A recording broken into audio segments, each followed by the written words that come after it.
अलि भिड छ गाडी अबिस टाइम भएर होला सायद निकै भिड देखिन्छ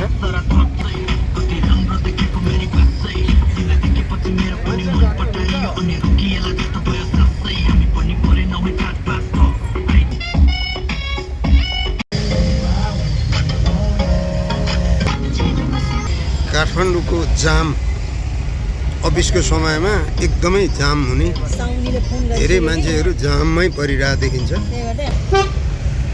अहिले हामी दरबार मार्गबाट चाहिँ जमलतर्फ जाँदैछौँ यो जमलतर्फ जाने क्रममा बाटो प्राय धेरै चाहिँ यही ठाउँमा जाम हुन्छ अहिले पनि म जाममै छु अहिले हल्का गाडी अगाडि बढिरहेको अवस्था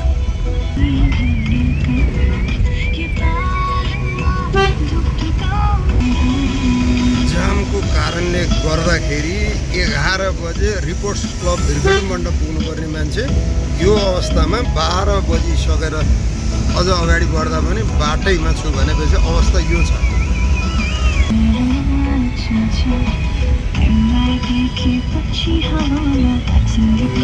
जमल आइदियो जमल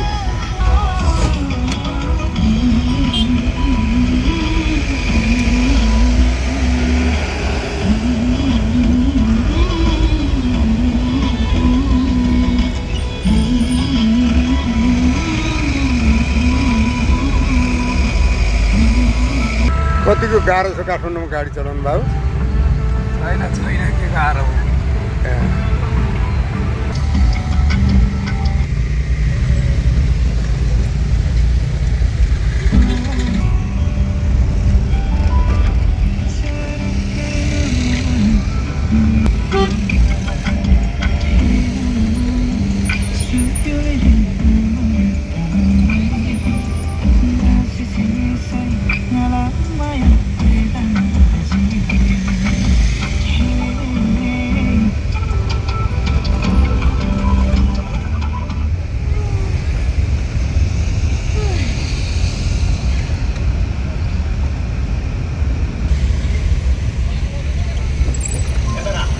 Pasko, i-Gcash ang padala mo.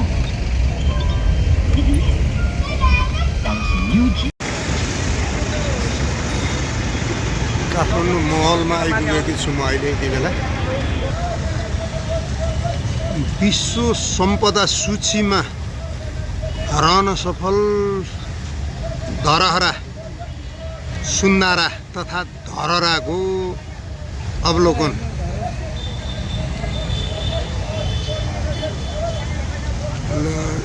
अहिले हेर्न लायक भनेको नेपालको करिब यही एउटा धरहराको मात्रै हो त्यो अरू चाहिँ भने त्यति केही पनि भएको देख्दिनँ म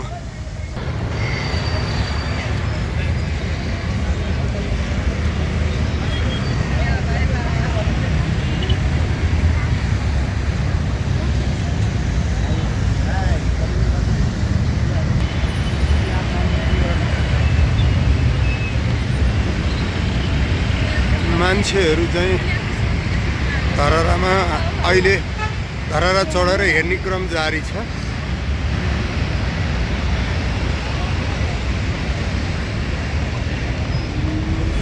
नेपालको धरहरा चाहिँ केही हेर्न लायक छ मान्छे काठमाडौँमा यही त हो भरि भ्राउ छ मान्छेको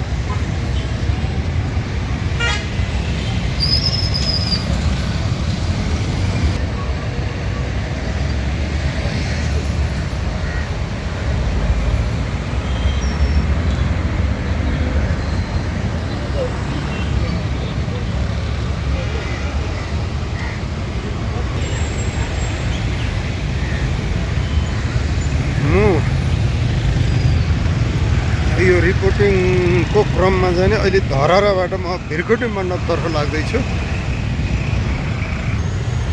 र म अहिले चाहिँ यो शहीद गेट सुन्दारा शहीद गेटबाट चाहिँ म भिरगढी मण्डप लायन्स क्लबतिर गइरहेको छु र यहाँको स्थिति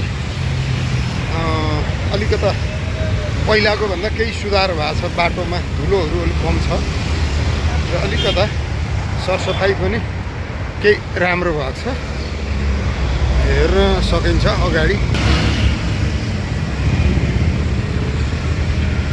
बाटोको स्थिति र टुँडी खेल चाहिँ सफाइ भएको छैन।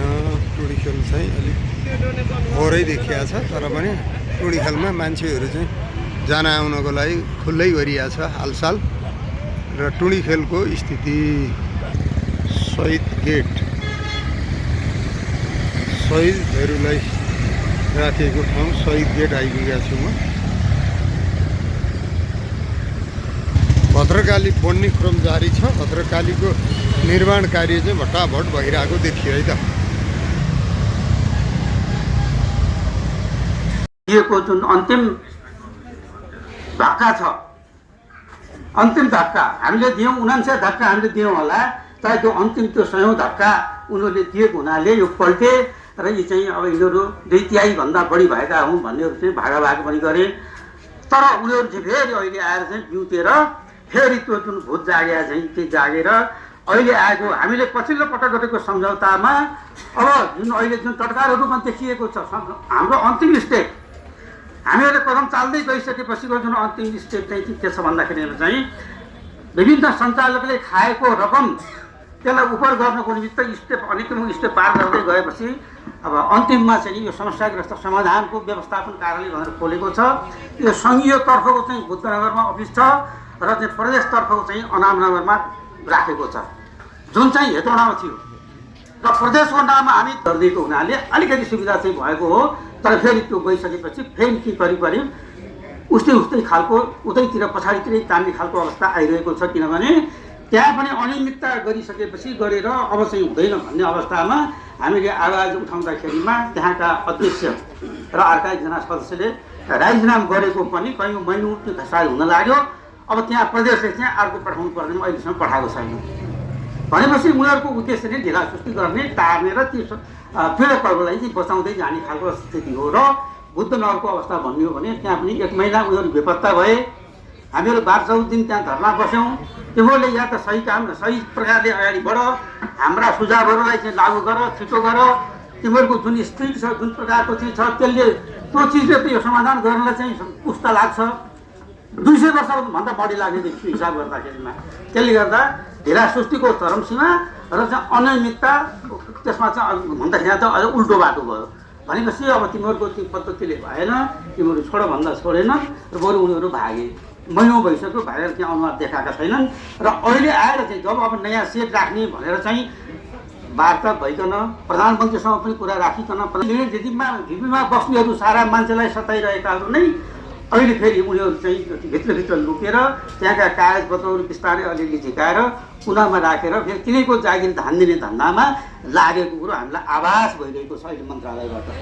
किनभने मन्त्रालयमा चाहिँ त्यहाँ जाने वार्ता गर्ने जोड्ने विभिन्न तहमा विभिन्न बेलामा विभिन्न पीडितलाई नै कि तेल मालिस गर्ने, उनीहरूलाई नै चाहिँ मतलब बचाउने, उनीहरूको ठगी धन्दालाई चाहिँ अझ बढावा दिने खालका क्रियाकलापहरू नै देखिएको हुनाले अहिले हाम्रो महासङ्घले चाहिँ के सोच्यो भने अब यसरी भएन, अब मूर्खसँग मूर्खाइ जस्तालाई तस्तै ढिँडालाई निस्दै भन्ने उखान भने जस्तै हामीले त एकदम चाहिँ के भन्दाखेरि यहाँ सद्विचारले सद्भावले एउटा चाहिँ अनुशासित भएर कुनै प्रकारको चाहिँ अनियमितता नगरेर एउटा सही प्रकारले एउटा सिस्टमेटिक किसिमले चाहिँ आन्दोलन गर्दै आयौँ। यो समाधान गर्नको निमित्त हामी ठाउँमा त्यहाँ चाहिँ अग्रसर हुने मान्छे, त्यहाँ बोल्ने मान्छे, यो पीडा बुझ्ने मान्छे, यसको यो तत्त्वचित्त भएर चाहिँ लाग्ने भएर हामीहरूको डाटा लिएर हामीहरूको जुन त्यो प्रकारको लिएर चाहिँ नि अब हामी अगाडि बढ्नुपर्छ भन्ने कुरालाई लिएर नै आज चाहिँ हामी यहाँ जम्मा भएको हो जहाँसम्म मलाई लाग्छ। र त्यसपछि चाहिँ अब 1 लाखका कुराहरू आएको छ, त्यसबारे चाहिँ हाम्रो अध्यक्षजीले पनि पछि बताउनु होला। किनभने 1 लाख दिने भनेर खुब हो चाहिँ पछि थाहा पाउनु होला। र मैले यति मात्रै भनेर म आज चाहिँ बिदा हुन्छु। यहाँलाई धन्यवाद। आजको यस पत्रकार सम्मेलनका सभाका सभाध्यक्ष कुशल केसीज्यू, साथै सहकारी बचतकर्ता संरक्षण राष्ट्रिय अभियान महासङ्घका सम्पूर्ण पदाधिकारीज्यूहरू, साथै हाम्रो यस कार्यक्रममा आफ्नो व्यस्त समयको बावजुद पनि आफ्ना कामहरूलाई त्यागेर बिर्सेर हाम्रा सहकारी पीडको घाउमा मलम लगाउनका लागि आउनुभएका आदरणीय वरिष्ठ अधिवक्ता दिनेश त्रिपाठीज्यू, साथै यस सभामा पाल्नुभएका सम्पूर्ण सहकारी पीडित महानुभावहरू एवं पत्रकार मित्र साथीभाइहरूमा म देवश्रेष्ठको तर्फबाट हार्दिक नमस्कार एवं न्यानो अभिनन्दन टक्राउन चाहन्छु।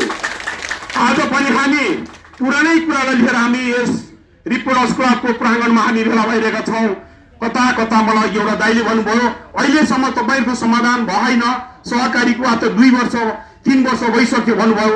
हेर्नुहोस्, हामी गरिलाई भन्दा देख्ने लाज भने जस्तो एउटा छौँ खान आज त्यो अवस्थामा आएका छौँ। हेर्नुहोस्, आज फेरि पुरानो स्थानमा आएर यही प्राङ्गणमा टेकेर आज सहकारी पीरलाई न्याय दे भन्न म आफै बाध्य भएर बोल्न परिरहेको छ। किनकि आज यो प्राङ्गणमा धेरैपल्ट बोल्यौँ, धेरै भिडियोहरू पत्रकार साथीहरूले धेरै खिचिसक्नुभयो, तर पनि मलाई एउटा लाजको एउटा अनुभूति भइरहेको छ। किन होला त आज यो नेपालमा सरकारको अनुभूति हामी सहकारी पीरले पाएनौँ। विश्वमा हेर्दै जानुहोस्, कुन देशका नागरिकहरू सडकमा उत्रेर आज 4-4 वर्षसम्म हे सरकार न्याय दे भनाइनेका कुन देशका नागरिक छन् देखाउनुहोस्। हामी सहकारी पीडित नेपालका जनता हौ। आज यही जनता पीडित हुँदाखेरि पीडकलाई आज के त संरक्षण दिने कामहरू यो राज्यबाट भइरहेको छ। त्यसैले म भन्छु अहिलेको नयाँ जेनजी सरकारबाट बनेको जेनजी पुस्ताबाट बनेको प्रधानमन्त्री सुशीला कार्कीज्यूलाई म के संज्ञा दिन्छु भने मलाई पर्यायवाची शब्दको संज्ञा दिन्छु। कतिपयले पर्यायवाची शब्द भनेको के बुझ्नु भएन होला। पर्यायवाची शब्द भनेको पुरानै जुन काङ्ग्रेस एमाले गठबन्धन भएर जुन सरकार चलाएको थियो नि, आज सेम एउटै के त भन्दाखेरि मिल्दो जुल्दो शब्दलाई पर्यायवाची शब्द भन्छ। त्यसैले सुशीला कार्की ज्यूलाई म के भन्छु भने आज गठबन्धनको जुन काङ्ग्रेस र एमालेको सरकार थियो त्यहीसँग मिल्ने एउटा पर्यायवाची शब्द आज यो देशको पहिलो महिला प्रधानमन्त्री सुशीला कार्की जो उदाहरणको रूपमा चिन्नु भएको छ। हिजोका स्थापित राजनीतिक दल परम्परागत राजनीतिक दलमा मात्रै सहकारी ठाउँ छैन। उनीहरूले पनि बेहिसाबसँग गरिबहरूको पैसा, गरिबीको रेखा मुनि रहेका पैसाहरू जसले अत्यन्त दुःख गरेर जसले पैसा सहकारीमा राखेको थियो उनीहरूले अवचलन गरे। हरेक पार्टीमा छन्, शक्तिशाली व्यक्तिहरू छन्, काङ्ग्रेसमा छन्, एमालेमा छन्, राप्रपामा छन्, माओवादीमा छन्।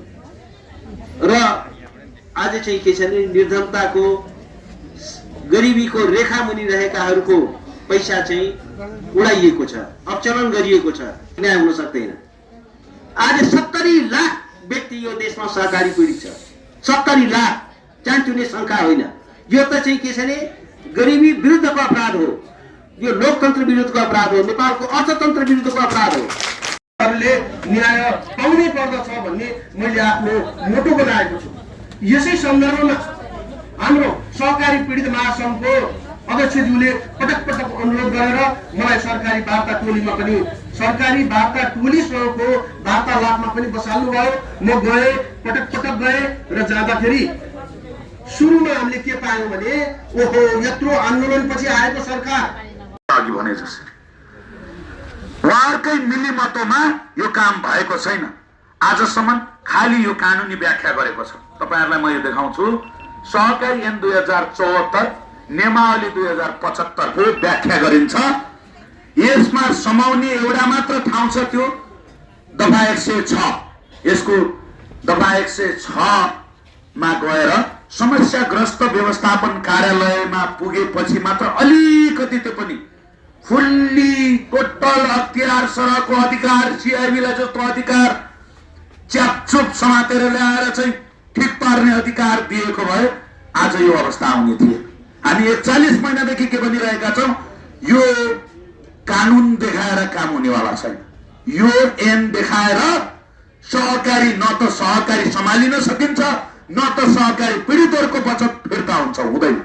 अब एउटा कुरा यसमा रहेको यो 106 दफामा रहेका कुरा समस्याग्रस्त व्यवस्थापन कार्यालयले समाउन सक्ने कुराहरू छन्। अहिले जे छ कमसे कम भेटिएको देखिएको भएको त तान्दैन, त्यो अधिकार राख्छ। तर त्यहाँ भित्र रहेका ती समस्याग्रस्त व्यवस्थापन कार्यालय भित्र रहेका ती 6 जना राजनीतिक नियुक्ति कसका त जसले अपचलन गरेछ।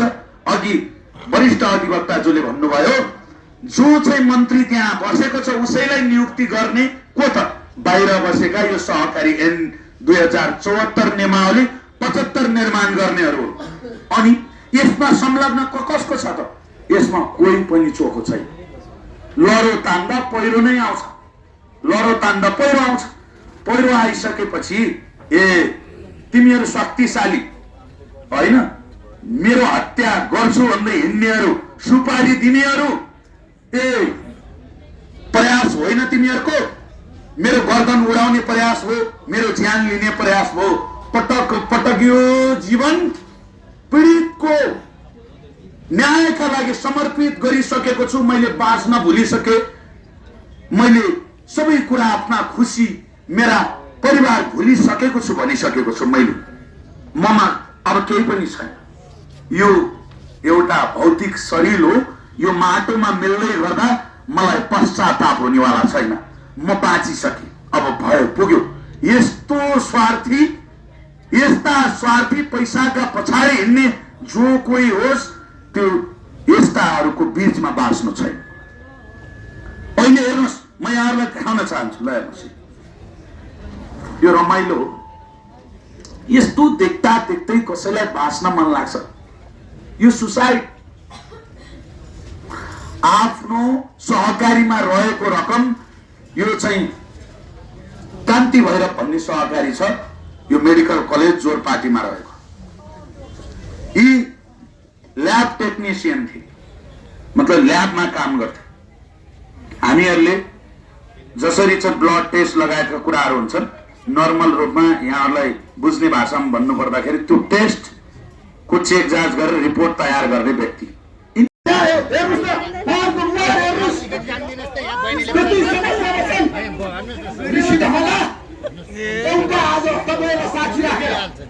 यो मञ्चबाट रिपोर्टर्स क्लबले धेरै मान्छेलाई न्याय दिएको छ। धेरै विधिको शासनको लागि, कानुन राज्यको लागि हरेक घटनाक्रममा रिपोर्टर्स क्लब साक्षी छ। आज सरकारी पीडितलाई न्याय दिन म 24 घण्टा यो राज्यमा रहेका, राज्यमा नरहेका विभिन्न दलका नेताहरूलाई म अनुरोध गर्न चाहन्छु, आह्वान गर्न चाहन्छु, दबाब दिन चाहन्छु। यदि अक्षर अभियानले बताउँछ तिमीहरूका दिन, तिमीहरूको औकात हो कि होइन? भोट दिनुपर्ने हामीले के गर्ने हो? के गर्ने हो? गनीबाट के गर्ने हो? के गर्ने हो भन्नुहोस् त? भोट सोट चाहिँदैन हामीलाई, सहकारी पीडित पहिला हेर्नु पर्यो। देखाऊ, घोच्न सकिन्छ भन्ने औँला देखाऊ। यो के हो? यो अस्ति देखाएको होइन, घोच्छ यो औँलाले। के गर्छ? अगाडि कसैको ताकत चल्दैन। ल देखाऊ, औँला देखाउन सर्ने औँला खोइ त, घोच्छ यसले, घोच्छ। एकरोज घोच्न तयार हुन्छौ, तयार छौ? हेरिसक्नु भएको छ आदरणीय मिडिया कर्मीज्यूहरूले। बुझ्नु भन्नुहोस्, यहाँ भित्र पोलेको छ। कति पोल्यो? 5वटा सहमति भए, 5वटा मन्त्री आए। हामी हुँदै गर्दा 5वटा मन्त्री आए, सहकारी मन्त्री, गृह मन्त्री त्यसरी नै बदलिए, 4वटा प्रधानमन्त्री आए। खोइ प्रधानमन्त्री फेरेको फेरै, पीडित हेरेको हेरे गृह मन्त्री फेरेको फेरै, पीडित हेरेको हेरे सहकारी मन्त्री फेरेको फेरि हो। अनि हामीले औँला नदेखाएर, आँखा नबोचेर के नमस्ते गर्नुपर्ने? एकदम सही हो।